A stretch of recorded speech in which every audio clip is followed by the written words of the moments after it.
Il faut se souvenir qu'il y avait eu des accords entre les Américains et les Russes pour que les Américains laissent une zone, c'est-à-dire des pays frontaliers de la Russie, sans influence américaine directe, de manière à préserver, comme on dit chez les militaires, un no man's land entre les deux.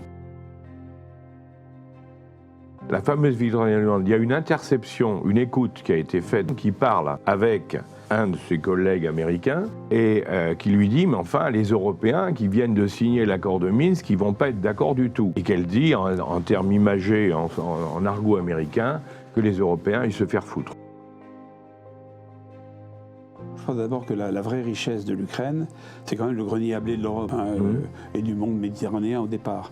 Donc les terres agricoles ukrainiennes sont bigrement intéressantes. Oui. Et aujourd'hui, elles sont détenues à plus de 50% par des consortiums américains, la famille Biden et ses intérêts propres, qui ont fait de juteuses affaires en Ukraine, au point que le chargé d'affaires ou l'ambassadeur américain en Ukraine à l'époque demande à Washington d'intervenir en disant c'est en train de salir l'image des États-Unis en Ukraine. Madeleine Albright, Brzezinski, Nuland, le mari de Nuland, M. Kagan, qui est le chef des néoconservateurs américains actuellement, tous ces gens-là sont tous d'origine des pays de l'Est. Oui. Ils ont émigré aux États-Unis et ils ont une revanche à prendre. Et là, on est dans une impasse, et donc, en clair, on a perdu la guerre. On essaie de masquer tout ça, et fuite en avant, pas fuite en avant, c'est les vraies questions.